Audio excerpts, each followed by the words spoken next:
Donc je vais vous lire quelques extraits de Le tableau du peintre juif, qui est apparu en 2022 et qui vient de paraître en poche en septembre.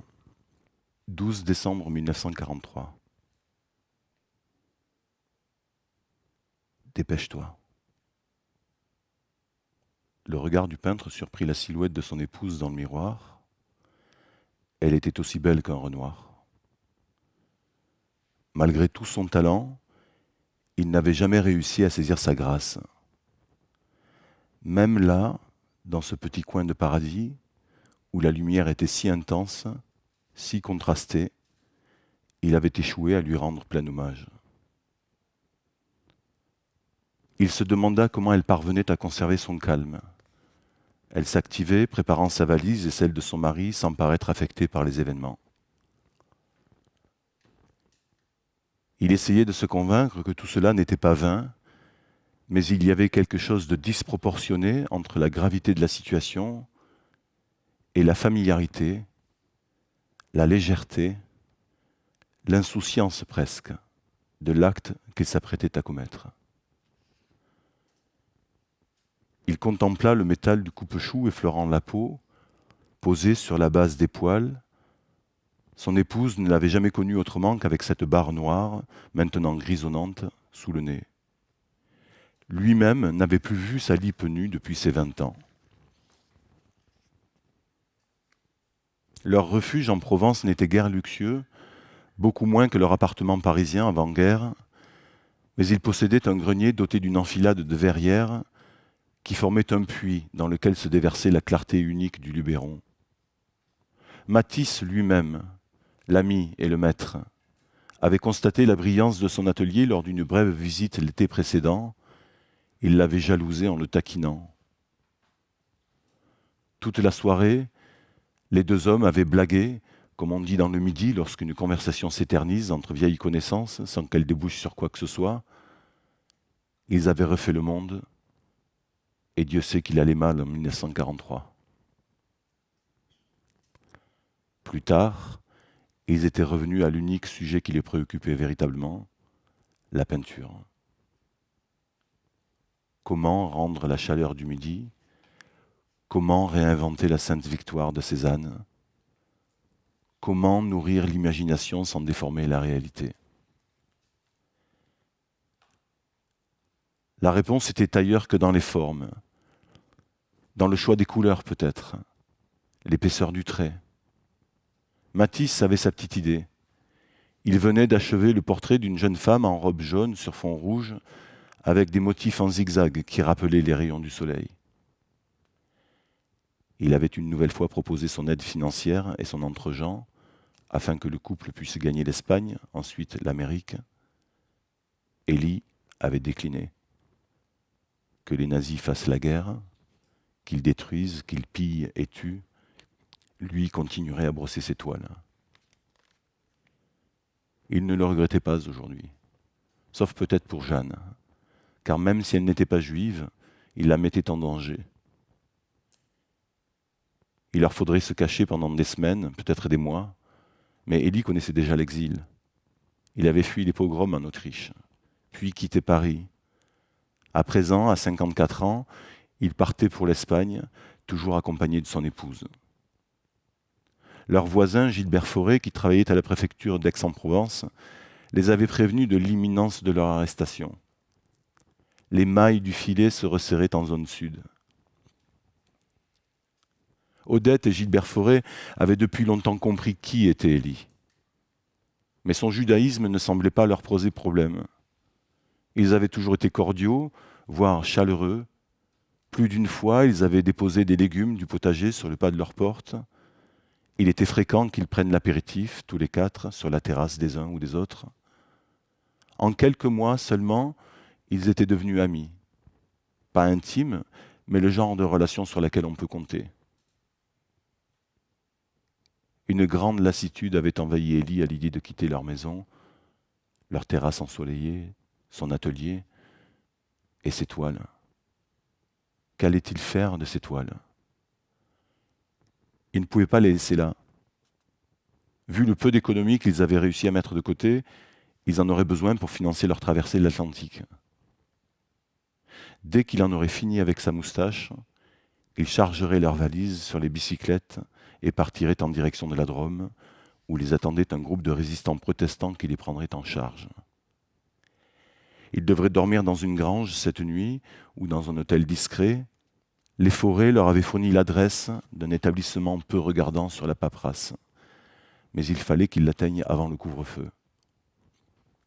Si tout se passait comme prévu, ils arriveraient à Dieu-le-Fit, lieu de leur rendez-vous, le lendemain, en fin de journée.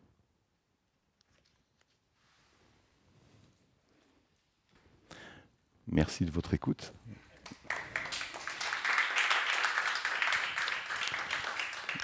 Alors, en fait, j'avais prévu d'autres passages, mais je m'aperçois que le timing qui m'est imparti,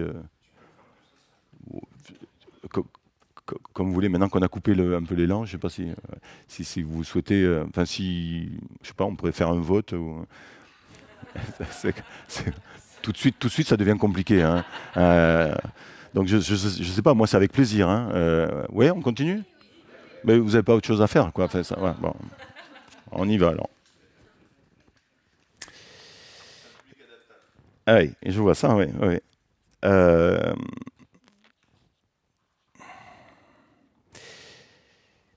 J'hésite entre continuer sur cette lancée-là ou sauter carrément. On va suivre ce couple. Ouais, on va sauter carrément. On va suivre ce couple et vous avez compris qu'ils fuyaient. Ils sont, après quelques péripéties que je vous épargne donc aujourd'hui, ils sont arrivés à Toulouse. Enfin, ils vont quitter là, dans ce passage, les Cévennes dans lesquelles ils se sont réfugiés et ils vont arriver à Toulouse. On est le 3 janvier 1944. Je vais faire un truc qui m'inquiète depuis tout à l'heure. Je n'ai pas éteint mon portable. Ce serait dramatique si... Bon, pardon. Heureusement, la santé de son épouse s'améliora. Et 2 jours plus tard, elle était sur pied. Ils embarquèrent dans un de ces camions bâchés utilisés par les usines du monsieur pour transporter toutes sortes de choses. Bois, matériaux, pièces mécaniques. Il y avait des odeurs de graisse et de cuir assez fortes pour tromper le nez des chiens policiers, et le plateau avait été équipé d'un double fond où le couple se dissimula. L'espace exigu était doté d'oreillers et d'une couverture car le voyage allait être aussi long que la journée serait froide. Ils arrivèrent moulus et couverts de bleu à Toulouse. Le monsieur qui les avait cachés avait raison, quelques jours plus tôt, sa femme n'aurait pas pu entreprendre un tel périple. Quand il les libéra de leur cachette, le chauffeur n'était pas serein. Il jetait des coups d'œil à droite et à gauche, se méfiait des fenêtres aux étages. « Ne traînons pas, dit-il, c'est bientôt l'heure du couvre-feu. » Les fugitifs n'eurent pas le temps de se dégourdir les jambes.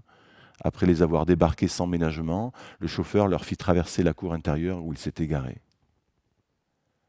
À partir de là, on ne se connaît plus, dit-il avant de franchir la porte cochère de l'immeuble et de s'élancer dans la rue. Il les guida jusqu'à un hôtel en face de la gare. Il ouvrait la marche, les devançant de quelques mètres. Eux suivaient, tant bien que mal, les bras encombrés de leurs bagages et des peintures. Il les avait réparties en 2 rouleaux et enveloppées dans de la toile imperméable. Elles étaient toutes là, hormis l'aquarelle qu'ils avaient laissée aux résistants cévenols.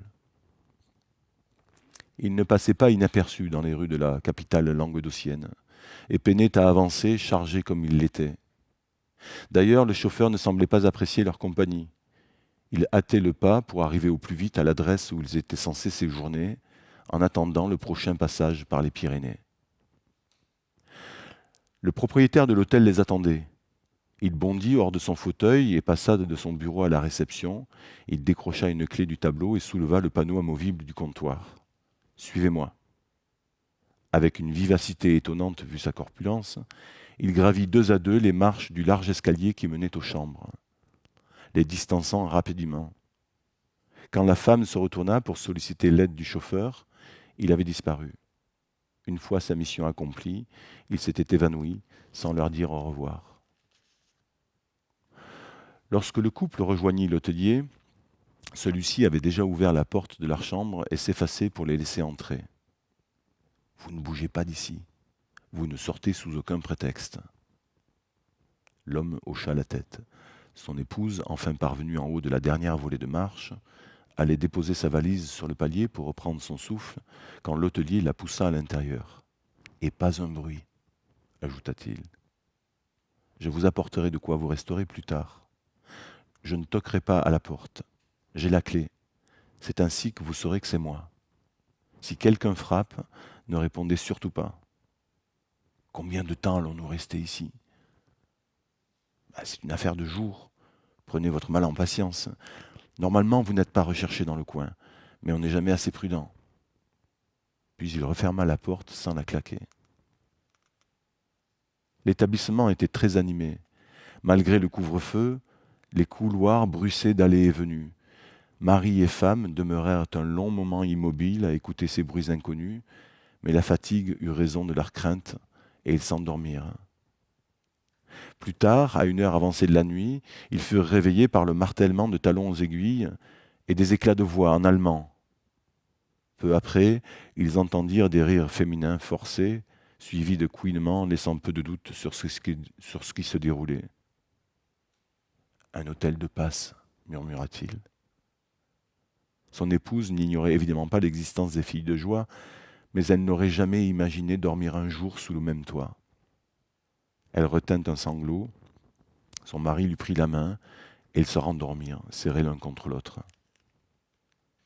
Les jours passant, semblables les uns aux autres, ils se familiarisèrent avec les mouvements de l'hôtel et finirent par reconnaître les pas des différents employés. Le matin était consacré au ménage des chambres, l'après-midi au commun, le soir, les parties de jambes en l'air reprenaient. À Toulouse, tout le monde n'était pas concerné par le rationnement. Grâce aux effets du vin, passé une certaine heure, les beuglards en uniforme vert de gris sombraient et les nuits étaient reconquises par le calme. Grâce aux aiguilles et à la laine qu'elle avait emportées, elle occupait ses soirées en tricotant. Lui, privé de journaux, trompait son ennui en fumant et en observant la rue à travers les persiennes. Le moindre événement était l'occasion de se distraire. Une péniche sur le canal du Midi qui franchissait l'écluse, au pied de l'hôtel. Un train dont il n'apercevait que le panache de fumée. Ses longs coups de sifflet pour alerter les étourdis qui se seraient aventurés sur les voies. « C'est quoi cette odeur de fumier ?» demanda-t-il un soir que l'hôtelier apportait leur pitance. « Ça sent la vache. » « C'est l'école vétérinaire de l'autre côté du canal. Parfois, quand ils brûlent les carcasses, ça pue la viande faisandée. Là, ça va, mais en été, c'est une horreur. Nos clients s'en plaignent, mais la mairie ne veut rien entendre. » L'homme se fit pensif. Il avait entendu parler des convois en partance pour la Pologne. On disait qu'une fois arrivés à destination, les Juifs étaient parqués dans des camps de travail ou de prisonniers. Les mieux informés prétendaient que les Boches les éliminaient. Et que pour se débarrasser de tous ces corps,